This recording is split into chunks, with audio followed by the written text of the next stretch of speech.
Hey guys, welcome back to today's video. Today is Tuesday, July 1st, 2025, and today we are going to be talking about the state of Texas and a new announcement from Colin, Allred, a former U.S. representative from the state who ran for Senate in 2024 against incumbent Senator Ted Cruz, now announcing that he will run again for U.S. Senate in the 2026 election year. Now, there's been a lot of speculation surrounding Texas's Senate race as Beto O'Rourke and Colin, Allred, and a number of other top Democratic officials met recently, and when I say recently, I mean quite literally earlier on last week. They discussed who would be best positioned to run for United States Senate in 2026. And I'm sure after a number of considerations for Colin, Allred, and I'm sure many of these other Democrats, there likely was some level of conversation that probably didn't end in a consensus as to who should run, but that all of them still wanted to run. And there's still a strong possibility that in 2026, you have candidates like Beto O'Rourke who decide to still run in the Texas Democratic primary, that you have other Democrats who might want to enter into the race, and there are some who are still actively considering it. But Colin Allred is the first big name and the first indication that Democrats are going to be taking Texas seriously in the 2026 election cycle. Now, a lot of Democrats are very traumatized, to say the least, around Texas. Back in 2020, there was this idea that Texas would be a battleground state, and in a way, it actually was. It was narrower than most of the states that Joe Biden had won that had previously been more competitive back in 2016 for Hillary Clinton. States like New Hampshire and Minnesota and Virginia, Colorado and New Mexico, all of which voted more for Biden than Texas had won Trump by, which meant that Trump had won Texas by, which essentially meant that Texas as a state was narrow enough that it was within this realm of possibility for Democrats under the right circumstances. Maybe not 2020, but maybe a future election year. But 4 years later, Texas became a state that Donald Trump was able to win by nearly 14 points. It was a massive margin in a state that Democrats had seen consistent returns that were benefiting them. In 2012, Mitt Romney had won the state by 17. In 2016, Trump had won the state by 9. In 2020, Trump had won the state by 5.6. And for it to all reverse back to near 2012 numbers was quite alarming for national Democrats, to say the least. But that doesn't mean that Texas, in every aspect, is out of reach for Democrats to every degree. Don't get me wrong. I think that whoever is the Democratic nominee for Senate in 2026 will lose the Texas Senate race. But the extent at which they can narrow up the race really is important, especially for this longevity of the idea that Texas might be competitive in the future. Because if Democrats abdicate responsibility right now and say, because Texas went to Trump by 14, it is somehow entirely unwinnable, that is where the real damage is done. Because although Texas did go for Donald Trump, you have to understand that the circumstances around Texas, being a state that holds one of the highest Hispanic populations in the nation, saw one of the biggest reversals because Democrats lost a lot of their key constituencies, primarily speaking, Latino voters, especially across the southern border. But if Democrats can win back many of those voters, Texas becomes back into being a position where it is in play. And elections have always gone back and forth. If you remember 2008, we talked about this in another video. But Indiana, I'm sure, there were probably a lot of Republican think pieces about how they went from winning a state by 21 percentage points to losing it in 2008. How states like Indiana, that represented huge swaths of the working class and the white voting base that Republicans had relied on for a long time, had suddenly moved over to Obama. And a lot of people thought that after 2008, Democrats had 257 seats in the House. They had 59, then 60 seats in the U.S. Senate, a filibuster-proof majority. Many people thought the Republican Party would have to drastically reinvent itself. And it did. Through the Tea Party movement and through presidential primaries, it did in fact reinvent itself. And what they found was that they were able to win back many of those voters that seemingly were lost to them. North Dakota was single digits. South Dakota was even closer. Missouri was decided by less than a quarter of a percentage point. Well, guess what happens in 2024? North Dakota's decided by 36, South Dakota's decided by 29, Missouri's decided by 18, and yes, Indiana, which went to Obama, was decided by 19. And in a way, I see Texas very similarly to 2008, not just as an Indiana-type state, but really any other swing state that went overwhelmingly for Obama. Nevada went to Obama by 13 points, Wisconsin by 14, Michigan by 17, Pennsylvania by 10. All four of those states I just mentioned went to Donald Trump in 2024. Iowa went to Obama by 10 points. Trump this time around just won it by 13. So states do swing. And whether or not it will happen in a 2-year period is up to the state of Texas.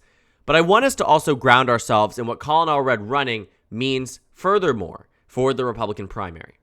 Because Colin Allred is in this race, there's going to be a heightened sense that the impeached Attorney General Ken Paxton should not be the Republican nominee for Senate. And the big reason for that is because based on what we've been tracking in this Senate race, is that the only person really who would make Texas competitive is Ken Paxton. And believe it or not, he's winning the Republican primary. Ken Paxton, who has maintained this level of support across the state, has done so because of his notability as a MAGA attorney general. He is extreme, and that's the reason he's weaker in the general election. John Cornyn is more quiet. He's well known across the state, but not to the same degree, and doesn't hold the same level of popularity. And as Donald Trump had continued his attacks on John Cornyn, and very much labeled him a rhino, Republican in name only, it only left the pathway that Ken Paxton could run for Senate in 2026. And so I think what would be very interesting too is that looking at the general election, if Colin Allred ends up being this nominee, he's only down to Paxton by roughly 2. He's down to John Cornyn by roughly 4. But keeping in mind that a lot of these undecideds will inevitably break for the GOP, Ken Paxton is still underperforming what Ted Cruz got in 2024. And that brings me to the point about why Colin Allred is of this point of interest for the Democratic Party. Because when Donald Trump won Texas by 14 points, many of the other races weren't even given a second look. And honestly, for good reason. A lot of the House races were pretty locked in. They knew that some of the more safe Democratic ones were no longer going to be more safe for the Democratic Party. But Colin Allred outperformed Kamala Harris, and not just by a point or two, the same way that you saw for Lisa Slotkin, and even a slight overperformance for Bob Casey and Tammy Baldwin. But in Texas, Colin Allred's overperformance was roughly about 6 points. It was an overperformance that was noteworthy enough that it brought down Ted Cruz's margin to about 8.5% across the state, largely in contrast with the 14-point margin that we saw for Donald Trump over Kamala Harris. And the reason why that is important is because you need an overperformer to win in a state like Texas. In 2018, it was the last time that Texas really was a nail-biter. On election night, the returns were coming in, and we were like, wait, Texas actually might be way more competitive than people thought of. And it was. Ted Cruz only defeated Beto O'Rourke by a margin of 2.6% across the state. That is not an impressive margin of victory, really, to any degree. Texas had just voted for Trump by 9. In 2012, it had voted for Romney by 17. And this race was not one meant to be competitive. And so Ted Cruz, being vulnerable, Democrats thought that would work to their advantage in 2024, but it is really hard to outperform the national margin. But let's say we go back to 2018, and you take an overperformance like what you saw with Colin Allred, who, is in this position. We're sure he lost, but lost by 8.5% in contrast with Kamala Harris's margin, the loss here, of 13.7%. So that's about 5-point overperformance. I overstated what I should have said, but also, typically speaking, Donald Trump underperforms congressional Republicans on the net, underperformed congressional Republicans. And only in circumstances like the Senate races, and Ted Cruz's race was not one of them, where Democrats outspent Republicans 4-1, did you find that the Democrats were outperforming Kamala Harris to a degree that, made those Republicans look lackluster.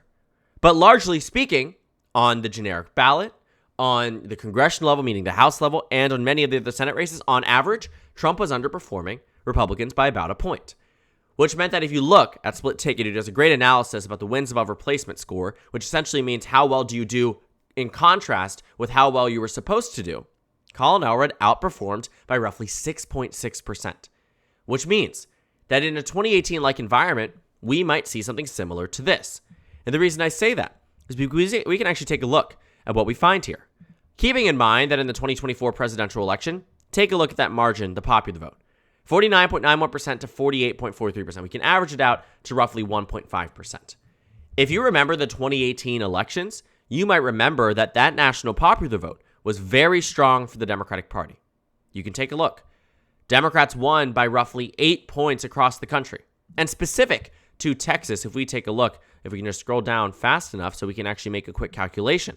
Remembering that in 2018, the generic ballot between the Democrats and Republicans in the state of Texas was about 3.4%, meaning that Republicans had about a 10-point difference between their margin in 2024 than their margin in 2018.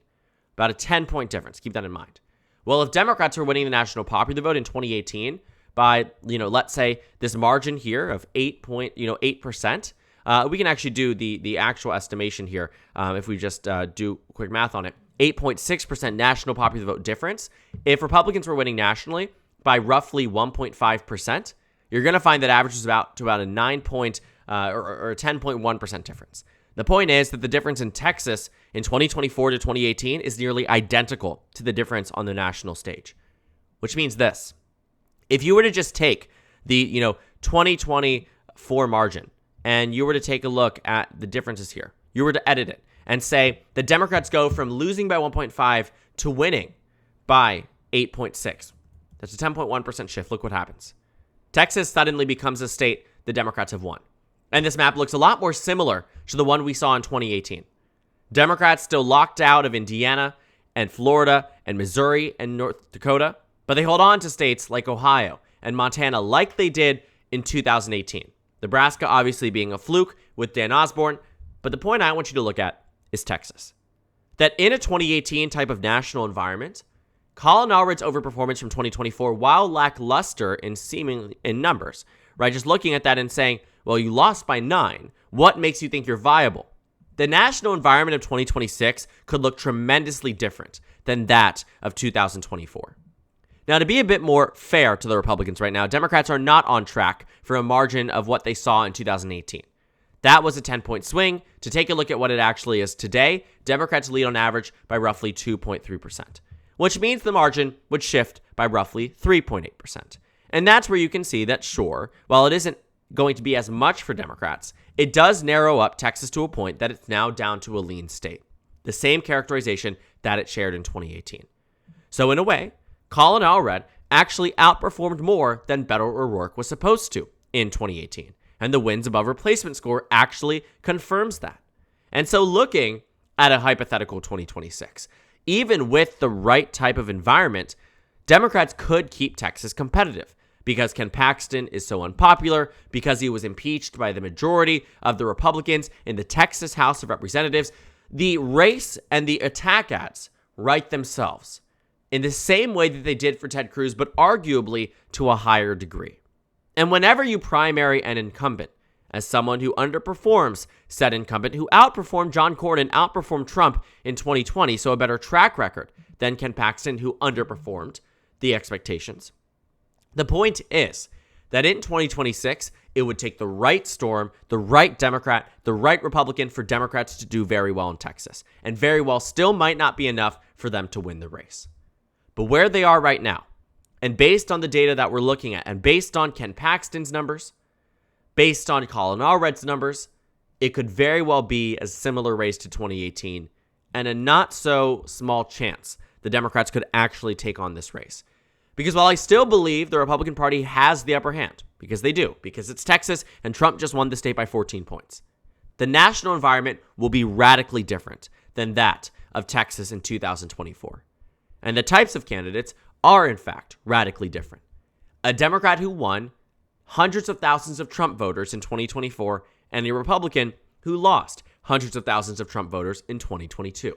And the question is, on a nationalized race, what will this matchup actually look like? A lot better, arguably, for Democrats if it was a gubernatorial bid. But Greg Abbott's likely to run for re-election, and this is the only real race the Democrats can contest and actually come close to winning. And with Colin Allred's announcement, I imagine many Democrats will be flocking to take this race seriously, learn from what they did in 2018, and yes, listen to the warning signs of 2024 and prioritize Maine and North Carolina and expand into states that they might otherwise not have chances of winning besides an environment like this one. And Texas is one of those states. So Allred's announcement probably isn't going to be the last Democrat throwing his hat in the ring, but it will be an interesting race, one that might be way more competitive than we think, even if in 2024 it wasn't as competitive as we thought. Because the environment has changed. The voting base has changed, and Texas may look very different in 2026 than it did in 2024. Absolutely a race to watch, especially if Ken Paxton wins this nomination. So thank you guys so much for watching this video. Make sure to comment down suggestions below. Subscribe on the left if you haven't already, and check out the Instagram and Twitter. At the top left of the screen, there's also a Discord server for you to go ahead and join. On the screen, there's a video for you to watch, and then a playlist for my 2026 Senate election analysis videos. Again, thank you guys so much for watching, and I will see you all later today.